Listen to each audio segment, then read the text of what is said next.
warahmatullahi wabarakatuh.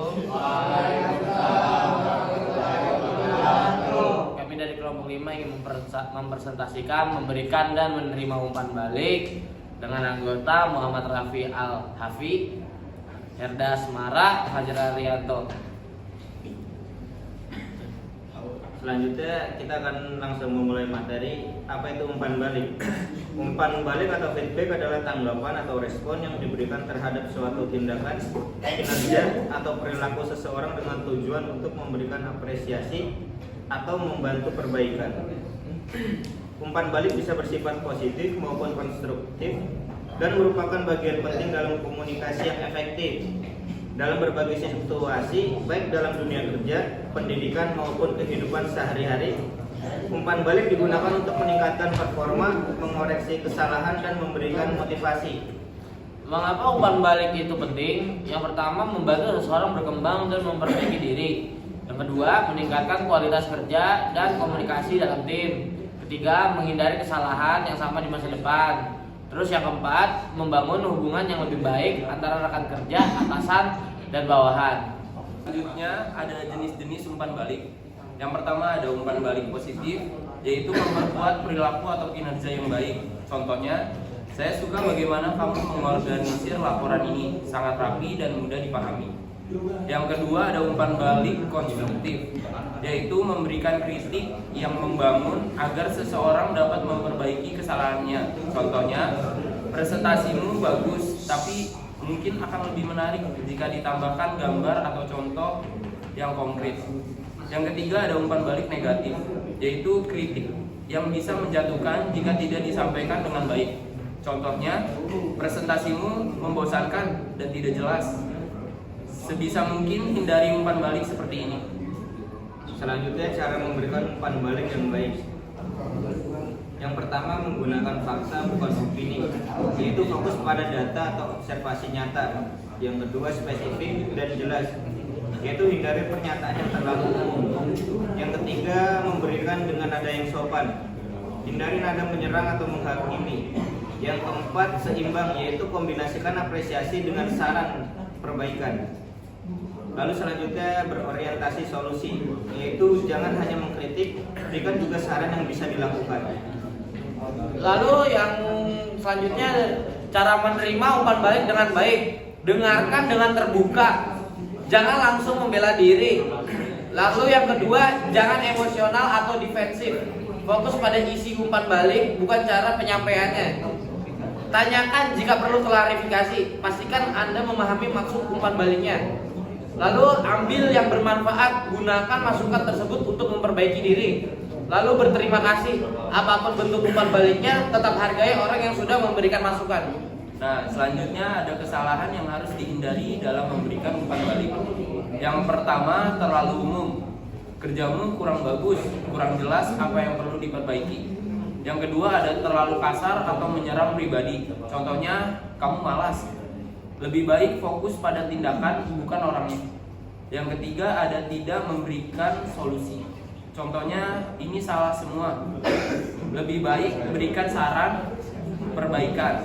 Yang keempat, ada diberikan di waktu yang salah. Jangan memberikan umpan balik saat orang sedang stres atau dalam suasana hal buruk. Kesimpulan, umpan balik sangat penting dalam meningkatkan kinerja individu maupun tim. Kedua, terdapat 3 jenis umpan balik. Pertama, positif, konstruktif, dan negatif. Di mana yang paling efektif adalah umpan balik konstruktif. Yang ketiga, cara memberi dan menerima umpan balik yang baik sangat memengaruhi efektivitasnya. Yang keempat, kesalahan dalam memberikan umpan balik seperti terlalu umum, kasar, atau tidak memberikan solusi harus dihindari. Apa ada yang ditanya?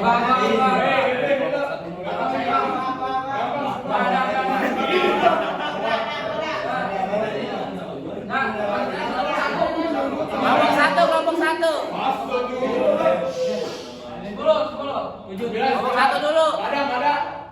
Masuk. Dua itu.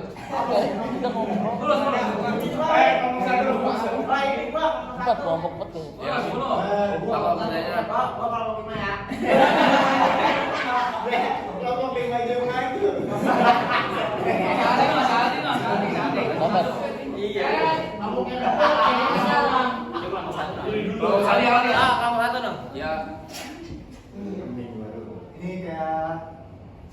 gitu ya. Jika seorang atasan selalu memberi umpan balik dengan nada yang merendahkan, bagaimana pendekatan yang tepat untuk menghadapinya tanpa merusak hubungan profesional?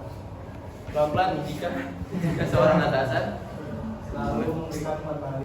teman gue ini. Sabar.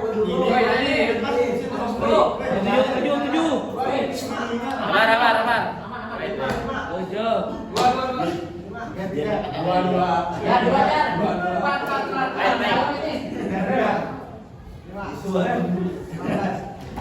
Ya, apa? Tuh, 6. Kelompok 6 ya? Ya, 6. Udah, Pi. Bagaimana cara menanggapi umpan balik yang negatif? Yo. Gak ada itu.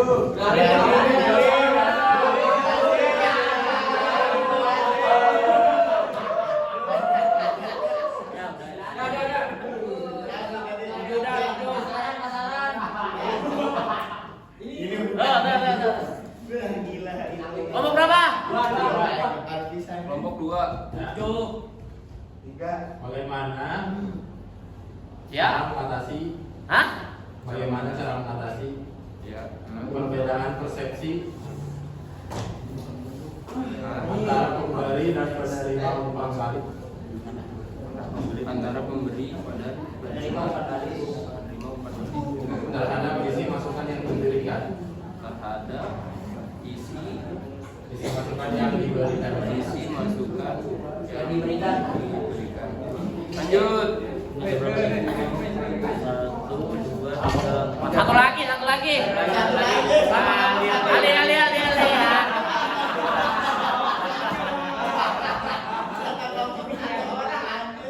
Kelompok berapa? Kelompok berapa? 8 ya?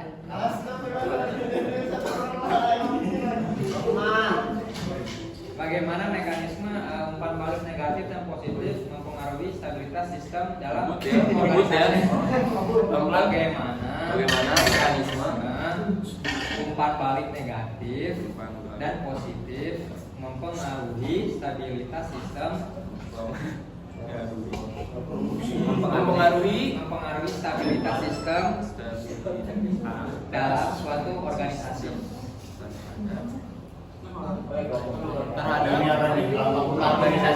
Mempengaruhi stabilitas sistem. Cukup sekian dari kelompok 5. Kurang lebihnya mohon maaf. Wabillahi taufiq wal hidayah. Wassalamualaikum warahmatullahi wabarakatuh.